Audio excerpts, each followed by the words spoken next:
Up next, we'll hear from Daniel Andrews, representing Captains for Clean Water, followed by Colin Andrews. You got both of us at the same time. Thanks Love for having that. us, Mr. Chair. Thanks for being here, sir. This is my little guy, actually my big guy. He's got a younger brother who he's waving in opposition to on his card, Mr. Blake.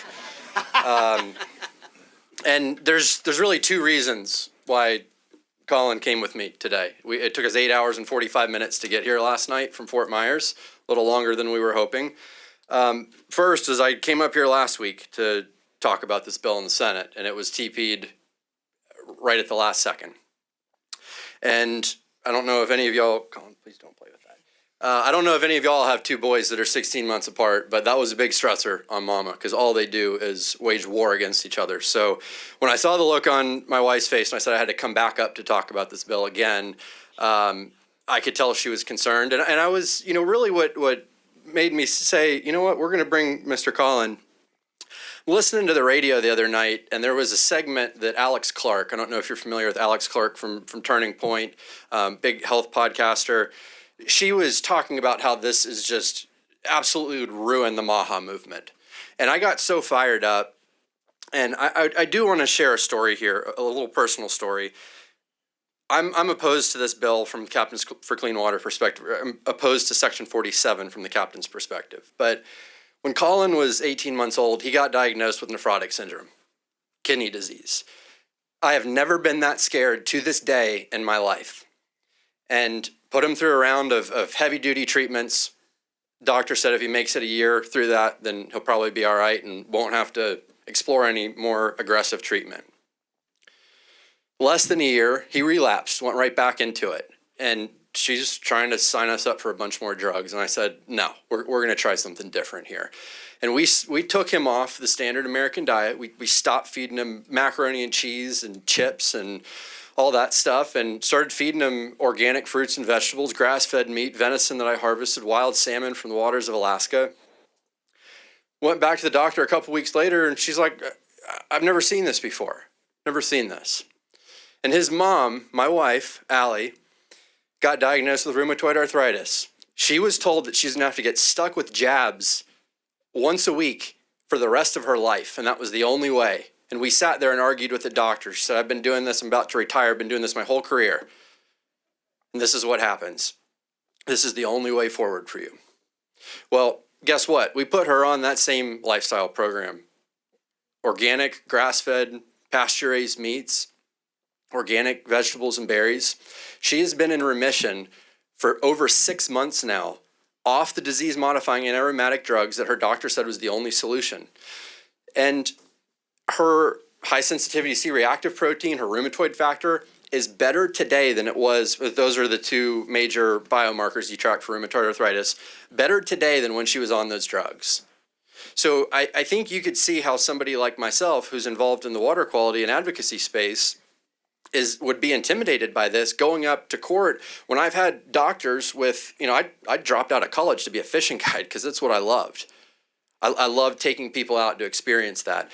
You could see how somebody would be intimidated by those life experiences, having doctors say this is the only way, and knowing that those are the types of experts that would get brought in court, whether it's the health side with Mr. Colin with his kidney disease, my wife's rheumatoid arthritis, saying, I personally believe 90% of the products in the grocery store is poison. I've watched it poison my family. Rhett Barnaby's nodding his head. I appreciate that. And, I think there's these systems that exist that need completely flipped upside down. And we're seeing that with the food pyramid right now. Secretary Kennedy, under his leadership, flipped the food pyramid. And, there was all kinds of controversy, that you got to eat all these cereals and grains. BS. That stuff's horrible for you. Eat organic vegetables, grass-fed meats. And can you imagine 5 years ago getting called into court and having that science be used against you? And when you're empowering these incredibly deep-pocketed special interests where they can pay for their own science, and I think we all would agree, 97% of science agrees with whoever's paying for it. And, you've got these chemical companies and large special interest companies that have their own scientists, have throngs of lawyers on their staff. That's intimidating. And intimidation is the antithesis of freedom. And this being the free state of Florida, there is, why am I coming up? I guess I heard the third time now to talk about this bill. We've already been up here twice, and we'll talk about it again. Copy it and delete. I could do it right here on my iPad for you. I just copy section 47. America is paying attention to this. You have the whole Maha world is up in arms over this. You have the entire outdoor industry across the nation is paying attention to this issue. If you want to do something like this, I dare you to make this a standalone bill. And Mr. Chair, I respect. Hold on one second, Colin. I respect that. We're keeping things to a fiscal conversation here, but this was removed from the Judiciary Committee. That stop was removed, and that's the concern we have is the judicial side of it. How does this impact the law? The laws around free speech and my rights and the rights of hundreds of thousands of people that are paying attention to this specific piece of legislation. This is why Americans hate these omnibus packages that are full of these little poison pills.